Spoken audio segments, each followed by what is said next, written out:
I didn't hear that now, man. We doing our thing today. It's what day is it? May 9th? Today is May 9th. May 9th, and we here at S3C Golf Outing, a place to help out the cancer community. We've been 18 years and running in this whole thing, and that's to be applauded. Oh, we running. That's to be applauded. Yeah, I think so, yes. Big shout outs to the whole family because this ain't nothing but a family affair here. Big shout outs. Once again, we here, Life Be Lif-En, BL. And I'm with my partner, Tracy. Tracy. You know, she from, she from a lovely home out in Fairfield Township. Seriously? Cincinnati, Ohio. It's a beautiful place. Wow. So it's lovely. I just love the place. Life is good. Life be Lif-En. Yes. So I'm here with some if you're talking about the day and what we're doing here with S3C, we talk about the cancer community and stuff like that. And I'm here with some beautiful people that had to navigate themselves through the cancer world. I mean, it's been some trials and tribulations. There's been some ups and downs. But, you know, I love people who continue to knock down the wall and continue to be nothing but them. Mm-hmm. And I say them, and everybody looks at them like, oh, who is that? Them be the people that stay right here consistently on a consistent basis. So we here with Eric and Candy Rozier. Thank y'all for being on. How y'all doing? All that good stuff? Yes. I think this is the perfect opportunity for us to be able to go ahead and discuss what our discussion is going to be about at this moment. A perfect time is right now for what your event is all about. No doubt. So, no doubt. And I'm glad you guys are here. Yeah, we definitely love to have you here. I'm one of those guys that kind of jump into it. I'm Coach. This is Tracy. And like I said, we going right now. We going ham. Yeah, 100. Let's go. Yeah, let's go. Let's do it. Let's go. I'm gonna go ahead and throw the ball over to you, Eric. You know, I know your journey. We've been tight. Your mother is my aunt, beautiful lady. Love her to death. But I gotta throw this question at you before I get to you, Candy. What was your relationship with your mother like before the whole diagnosis came in that she had cancer? So my mother, Mary Catherine, about my experience with her, my relationship with her, she was always tight. I was always tight with my mother. And we were very close from birth. And the reason part of it was because I was a baby.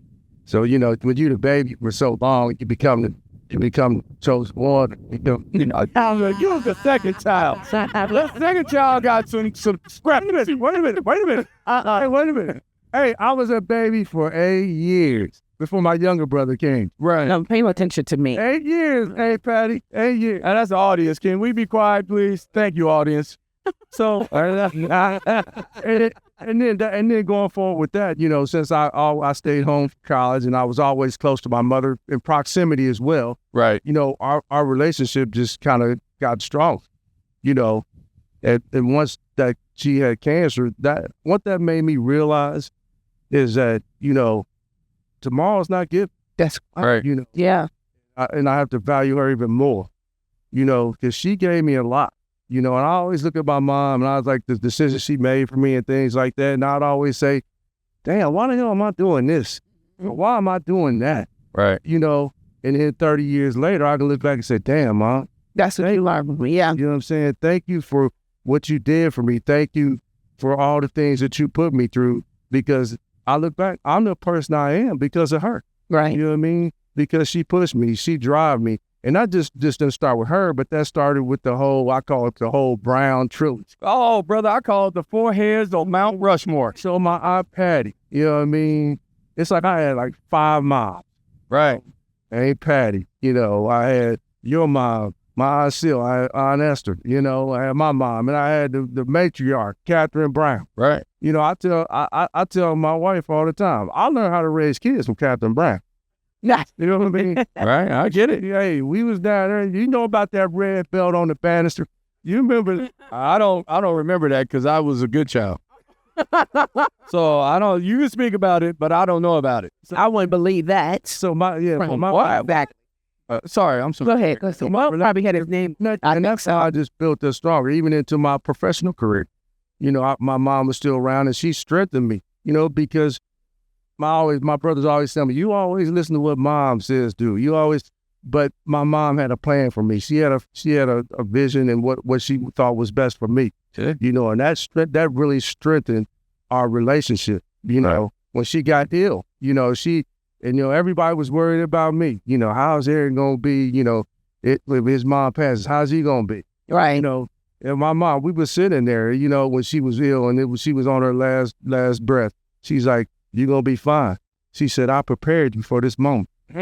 And that goes with the question, Eric. Oh, no, my bad. I be Prepared it, yeah. hell moments, boy. That's a John Jameson moment.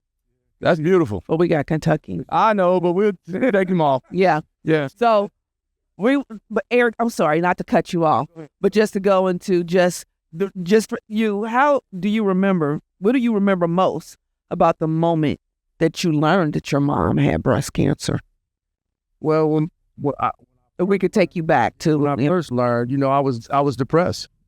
Okay, To be honest, that's fair. because I was depressed. I was like, man, am I gonna lose my mom? You know what I mean? I wouldn't come out. It was the unknown. You know what I mean? My cousin, who I love and miss a lot, his brother Eddie had to come to my house. He's like, man, you gonna have to come outside, man. You can't just stay. You know what I mean? Mm-hmm. And then after communicating with my mom and kind of talking to her, and she's like, I'm gonna be fine. I'm gonna be fine, and we're gonna get through this. That's the big thing, just communicating, Right. having that support system. Right. With which I have in our family. Our support system is like second to none. When we talk about anything that we have to go through, again, I talk about that Brown trilogy again. That support system is unbelievable. Yeah, you need it. You need it. That helped me a lot to get through that, that beginning stage. It's just a shock, Here come that curveball, man. Here come that curveball. You went through all that, and this question is actually for you, Miss Candy Rozier. You went through all that. You know that he went through all that. Yeah. What was your reaction when you was stuck in that situation? And how did you feel, first of all, before I kind of pushed the two together? Where was your headspace when you figured out, man, I'm here? Okay, like I said earlier in the guest speech, I knew it was going to happen to me. I just felt it. I felt that I was going to have cancer in some way, shape, or fashion. Well, when you felt that way? I felt it. I told my mother, I told my friends, I said, I think I'm going to have cancer. I think I'm going to get cancer. Not that I've spoken into existence, but it was something, I don't know if it was something that God told me that I was going to be given, or it was just something that I knew and I felt. And not that I was worried about it. And I didn't live my life worrying like I'm going to get cancer, because I still did my normal mammograms every year and not thinking anything was going to be any different. So when I got the diagnosis, I was like, okay. You was ready up. Do you think that prepared you to be up for the challenge? Because it sounded like in your head you were saying, all this time, you know what? I feel like I'm gonna get this. So How do you feel like you about to get something? Because I feel like I'm about to win a state championship, and I'm not. Well, you was there, though. I was there, but I'm not. But go ahead, my bad. I think it's something that this God instills in you. I feel like it's something that God prepares you for and tells you, this is what I'm going to give you, and you're going to get through it. You can ask my best friend, you can ask my mother. I said it years ago. I'm going to be the one to get cancer, and I'm going to be okay. And so when I got the diagnosis, I was all by myself. No one was home. They called me on the phone, the doctor's office. They don't call you in the office no more, I guess. She just told me flat out. They got another copay. Yeah. right. That's a big, my chart. That's a big copay. They copay. Yeah. But they told me on the phone. I sat down. And then when Eric came home that day with the girls, I have 2 daughters, 2 teenage daughters. And I said, we got to go have a talk on the deck. He said, oh, okay. Talk on the deck. Either to talk on the deck or talk in the closet, meaning something serious. We got to have to. Wow. We talk in the closet. People pray in the closet. Yeah, in the closet, because ain't nobody around. Talk in the closet. No, We ain't talking about talk in the closet. Yeah. Right. What are we talking about here? sometimes we need to go to the closet and talk because Away from everybody else. Okay, my bad. But you know, we clarify. We got some nosy daughters now. yeah, You know what I'm saying? They Yeah. come out to be involved in everything. and they pay attention. So I told them, let's go on the deck, had a conversation with them, told them this is what happened. And it was a moment. So I'm gonna jump in here again. So you got this. Boom, y'all talking on the deck. You was around when everything transpired with his mom. You telling him, I mean, what's the feeling there? Like, what are you feeling? What are you feeling knowing this whole situation? Because I know you're feeling, man, this is me and I got to fight to get out. And what is he feeling like, man, God, you doing this to me again? Like, I'm going to start with you. I mean, how was that conversation? Because you knew his situation. I think I was more concerned about him and my daughters Mm-hmm. Than yourself. than myself. Absolutely. That's what true dogs do. Absolutely. And you know what I mean by dog. Yeah, Yeah. absolutely. I was like, okay, what are they going to do with this? Right. I'm going to be okay. And I have good faith. I have faith. I know that God is going to see me through. But what is this going to look like for our family? How is this going to change the dynamics of our family? How much do we reveal to our teenage daughters? You know, when do we reveal? What do we reveal to them? Oh, you fine. You know, Right. No, it's just- so it was a moment of silence. It was a moment of silence. So they didn't say anything when you brought them to The the. girls didn't know yet. Oh, okay. We're on the deck, Eric and I, and Eric put his head down, and it felt like 15 minutes, but it probably was only like 2. And he put his head down, Mm. and then when he lifted his head, he said, all right, let's do this. We're going to figure out the game plan, and we're going to make it happen. Whatever we got to do. Did you think about your mama when she told you this? No, then so my big thing is when I get news like that, I got a process for this. You know what I mean? So let me process. You know what I mean? Get my bearings about myself. And once I process, then okay, now we need to take next steps. You know, yeah, God allowed this to happen, and that's fine. We thank God for allowing us to get detected early. Right. You know what I mean?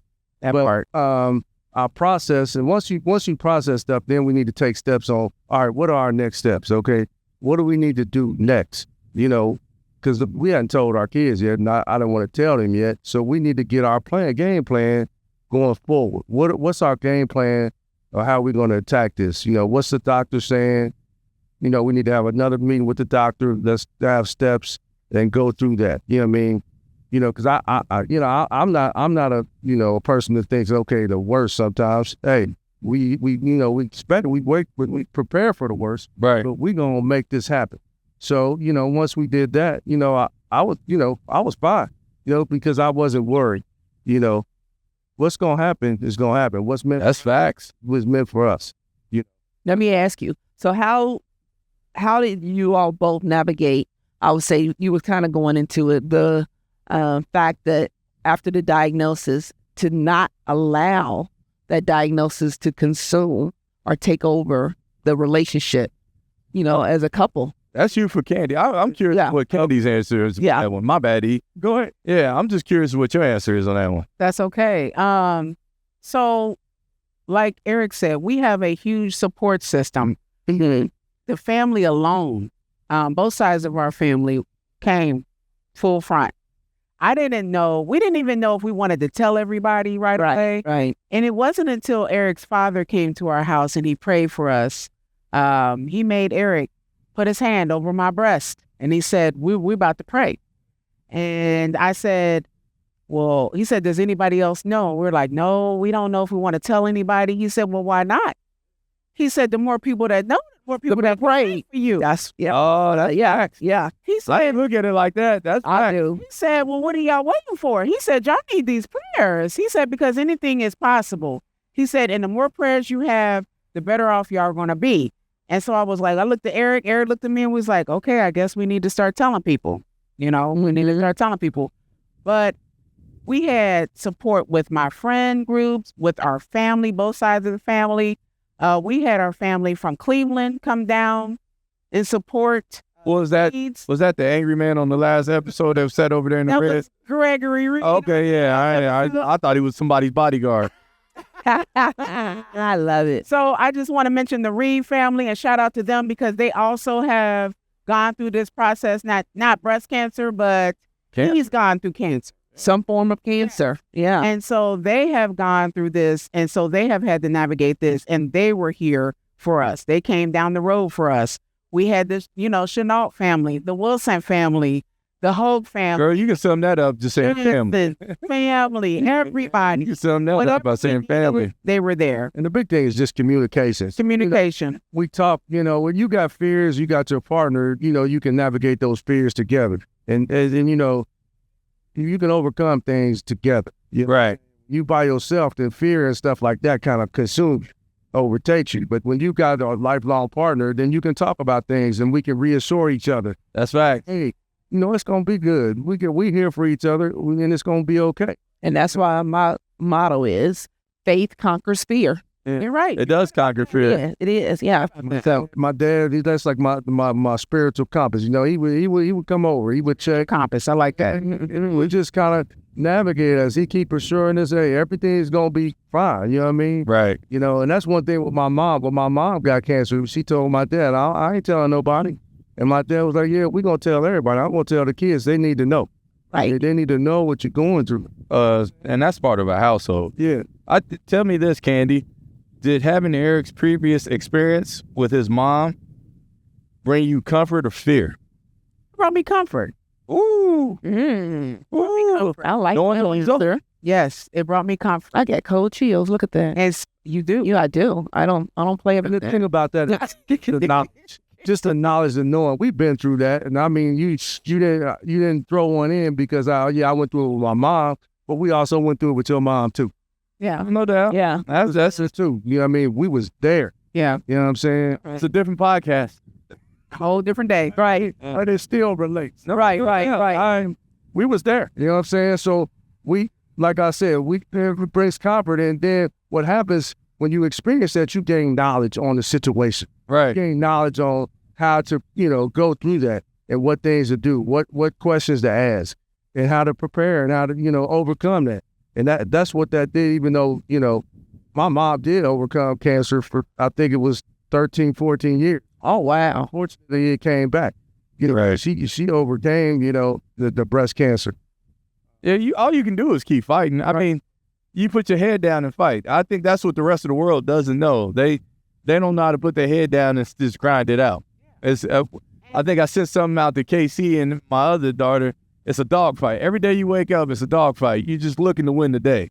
And that's why I was asking you that. Was that a fear of yours, or did you just put your head down and say, look, man, I'm going to deal with today. When tomorrow comes around, I'm going to deal with tomorrow. And then on top of that, you talk about your mother, your father. Yes. My father. How did you navigate that? Did you just walk into their house and tell your mom, tell your dad, like, hey, this is what's going on? Well, let's back up a little bit because a year before I was diagnosed with cancer, my father was diagnosed with cancer. Talk about it. See? So I was helping him navigate through that. Myself, my sisters, my mother, our whole family. And we were so consumed with him and getting him through his treatments and getting him through everything he needed that when I was diagnosed with cancer, I kind of felt like my cancer was minor compared to his just because it was early. He was detected early. At the same time, y'all was diagnosed? He was diagnosed a year, but he was diagnosed in 2023, the summer of 2023. I was diagnosed in August of 2024. So a year later. Wow. So our family navigated cancer during this whole time that we had, in 2023, 2024, and my father just passed away in November of 2025. Cancer. Yeah. Wow. I will tell you one thing that did get me through this process is when we did tell the kids. It was a relief. Did you feel a relief? My youngest daughter, Peyton, she said, well, Mommy, you're going to die. And that hurt. Right. I wasn't there. So Candy, that's a question that she had to answer. Right. Because it's like, she was younger and, kids don't really. Because that's the first thing they think about when they hear you. I gotta cut you off, E, right there. Because I just seen that lump go down Candy's throat. What was you thinking when she asked you that? That was tough for me. Yeah. Take a breather. Take a breath. I gotta ask her, because when you said that, I seen Candy, I seen that big old thing go down her neck. I mean, That's my baby. Right. And you got to be honest with your babies. We had to be honest. We tried to break it to them lightly. You know, all of them has a little something going on with her breast, and you know, I got to go to the doctor here and there.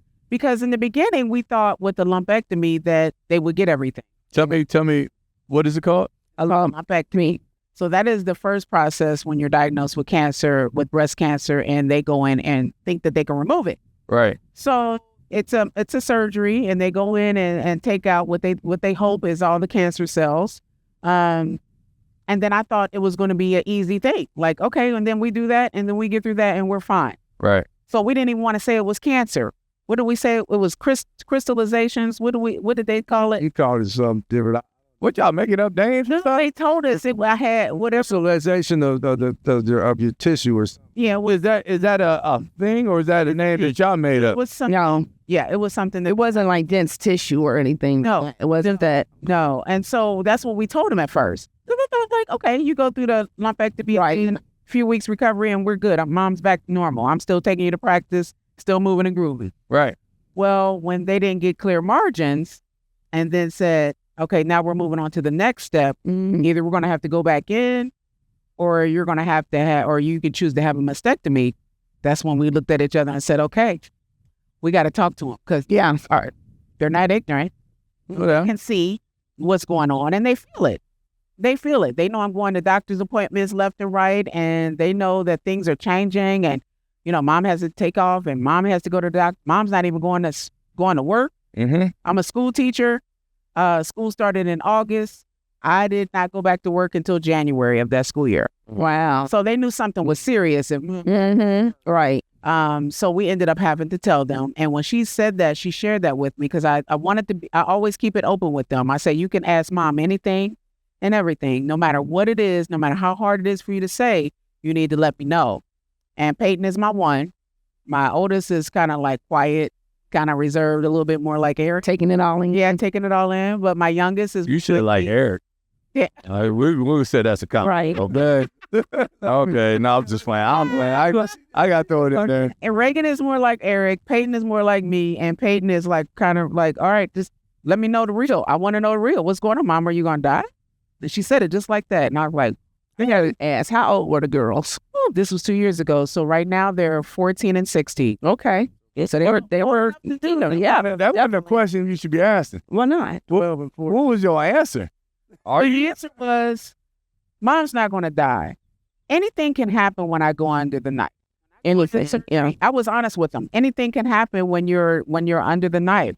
But as of right now, from the cancer, Mom is not going to die from cancer. And she was like, okay. I said, I just need you here to support Mom, help Mom out, you know, whatever. And that's exactly what they did. We love it. I love it. The one person I'm missing out this whole thing, she said she had to tell her mom. You told your mom.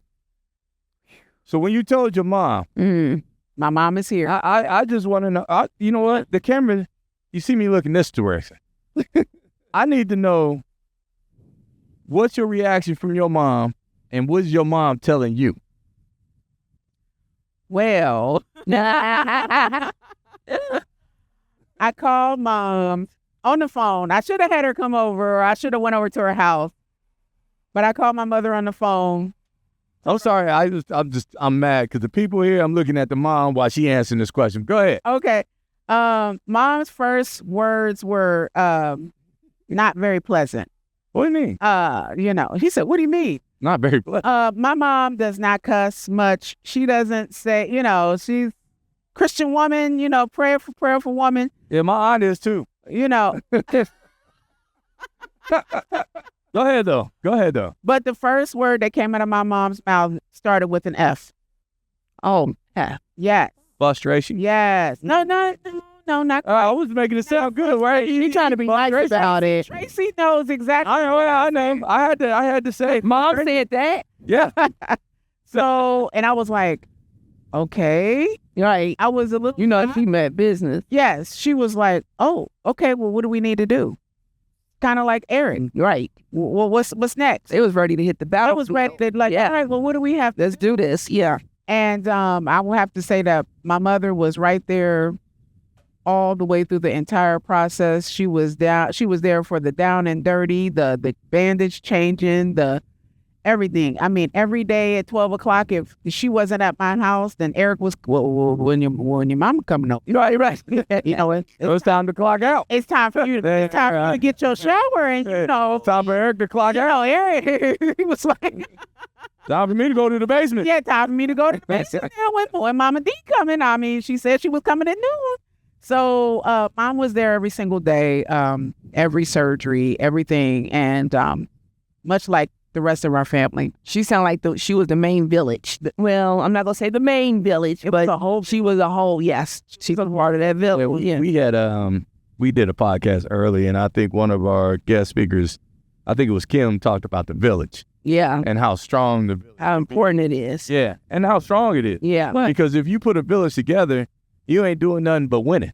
the village. Because there's times and opportunities, like Eric said, I need time to process. While he has time to process, that's where the village steps in and be like, take that time to process because I got you. Yep. And that, I think, to Eric's credit and to your credit, and we heard this from our previous guest, Paul Hogue, that's where family becomes beautiful. Oh my goodness. Oh my goodness. I'm a firm believer, and I know you're a firm believer in Yeah. family. That's where take the time you need because we'll run with it from here. And it sounds like y'all had a great family. Our village is our family. Exactly. Yeah, Every time we bring somebody like new into our family, it's like, man, we ain't never seen no family like y'all's. We ain't never seen no family that's close and tight like y'all are. And I keep going back to my grandmother, my aunts, because that's where that was built at. Foreheads on Mount Rushmore. That was built. I keep saying that. You know what I mean? Foreheads on Mount Rushmore. Ain't Patty?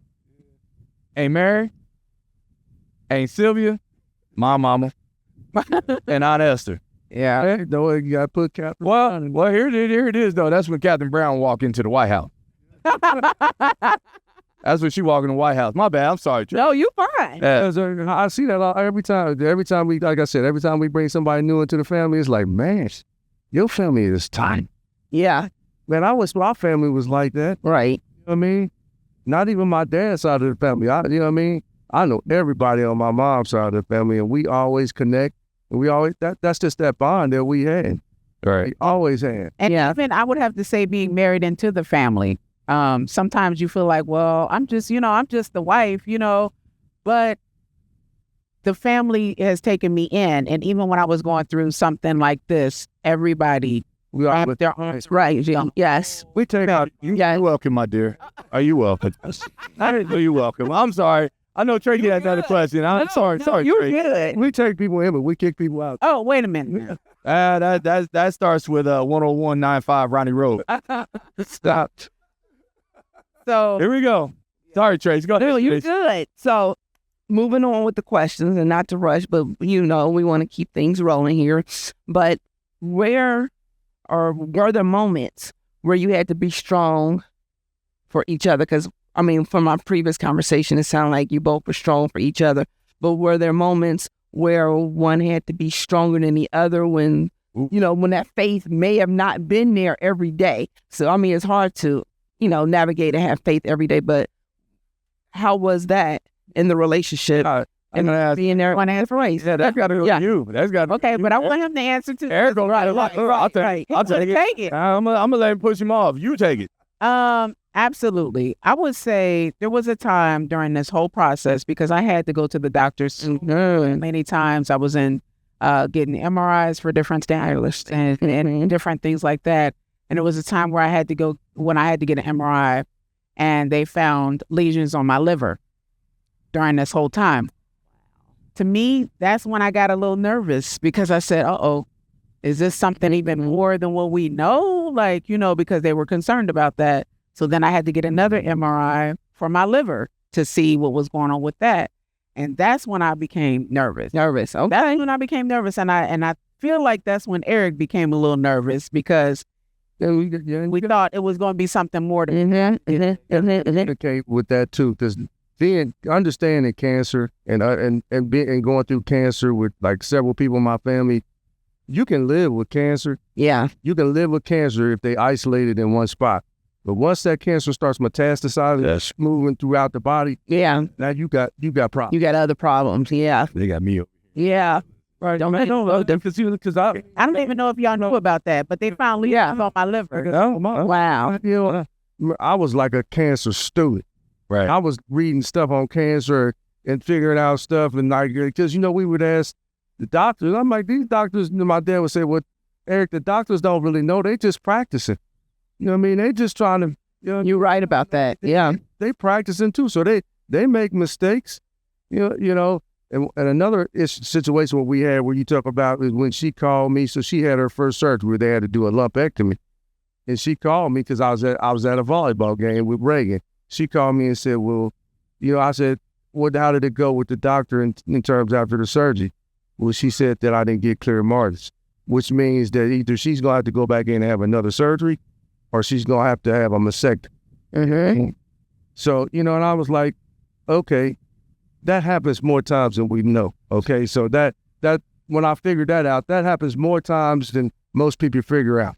So we either need to figure, you want to have another surgery, or do we want to have a mastectomy? And when we went in, I even asked the doctor. I asked her point blank, can you do this? Right? I mean, because if you ain't 100 in, then we got to get somebody else. Yeah. You know what I mean? And I said, how certain are you that you can get this the next time you go in? And she said 100%. Oh, So, okay, then we're going to go with it. we like that answer. Right. We like that answer. Yeah. I had to be direct with her. Like, hey, if you can't get this, we need to. Yeah. I just feel like a lot of people need to advocate for their health. And sometimes like you said, the doctors, they're human like we are. Right. So, but you have to also advocate for your health and make sure that you on the same page as far as the plan. And that's what I did. I needed that part because we would go into these appointments and it was like the Charlie Brown teacher to me. Yeah. She would be talking and I'm like, wah, and I'm just shaking my head like, and the tears are just flowing down my face, and Eric would be listening like a student, and taking it all in. And then when I get in the car, he's like, this is what she said. And I'm like, she said it's like you really need somebody to go with you to a doctor's appointment when you have medical issues because you're having to deal with it yourself. But then you're trying to process everything. It's a lot. It is a lot. So you miss a lot of things being said when you're trying to deal with it mentally, emotionally, and everything, and physically. And even during my process, like I said in my speech, or I don't know if I said in my speech, but I went through 3 surgeries in 3 months. And those surgeries were grueling. All of them were grueling. And one of them was very, very difficult when I had an expander put in. Mm-hmm. I went in a mastectomy. So the mastectomy was like 4.5 hours long. Right. So that and reconstruction. So and then she had those done separately. Those are major like surgery. They tasking in the cell probably. Yeah. And after like 1 o'clock. Right. You know what I mean? Like you under for like 4 or 5 hours. I'm like, man. This next question for Candy. You ain't got no questions for me, man. You always pushing me off. Man. Damn. Nothing changed. In this situation, you was the co-pilot. And The co-pilot. I don't know. Co-pilot. Now, Candy, tell me this. What's your message to people listening to this podcast that they can take away from this story? Yeah, what do you hope listeners can take away from this story? If they hang out with the Eric got he got something. What can y'all give the listeners? We got something to say. Is that cancer is not a death sentence. Period. Yeah, And early detection is key. that's good. I heard that many times in your speech out here when you had them glitter. I say it a million times. She was our guest speaker today at this golf outing, and she had on some beautiful glitter shoes from Adidas. And she was saying the one thing that you can take away from is early detection is key. And you're going to live by that. Stand by it. Yeah. Stand by it. And I'm going to push everybody. Every woman that I come in contact with, you get your... Yes. And I've met plenty of women who say, well, I haven't had one in a few years. I skipped this year. Yeah, I skipped this year like it's no big deal. And I'm like, oh, no. Right. Just with women, but just with men too, because we stubborn. No, I ain't gonna lie, we stubborn. They need their prostate test, just like everything else. Here we got the audience talking. Exactly. We got the He asking what our SAT scores are. SAT. I don't know my SAT score. PSA. Oh, it's PSA? That's your prostate. Oh, okay. Okay, I didn't know what he was asking. Nah, yeah. It was coming from the audience. That's what you're talking about. Yeah, because us as men, we're stubborn. We don't go to the doctor. Right. And then we wait to the last minute, then it's like, It's too late. right. Yeah. We as men, like I said, I get an annual physical every year. That's what, He go to the doctor more than me, y'all. but you got to go because it's like, to do preventative maintenance. 'Cause So that sounds like the message that we need to give our listeners. Be more of an advocate of your health. Women, get your breast cancer. Yes. Mammograms. Yes. Because Do your breast. Do your month. Do your checks. Do your checks. Have your partners help you. anything Yeah. treatable if it's detected, Early. That is true. like some of those cancers, if you wait and they get like They stage spread. stage 4, it's like, hey, bro, I can make you feel good. Right. Yeah. I mean, I'm just being honest. Yeah. That's the truth. I know we got to wrap it up. What? And I know you ain't never talked this long because you usually fall asleep. However, I want to give shout outs to my people behind the scenes, KC, Easy E, everybody that makes this happen. Already gave me a shout out. No. Oh, no, we got another. I got another Eric behind the scenes over here. He makes things run. All right. But I am going to drop the mic with you, Candy. Yes. You went through this journey. You came out stronger. Absolutely. Yes, ma'am. What is it that you want to say to our listeners on who you are right now? Who I am right now is a strong woman who is a breast cancer survivor, who is moving forward and living one day at a time and believing in God that what He has for me is for me. Period. There you go. There you go. Nobody can take that. Drop the microphone. We ain't got no microphones because this is easy stuff. But thank y'all for coming on. Appreciate y'all. Golf outing, S3, Bro G, Cincinnati. and your boy the coach. We out. Wrap it up.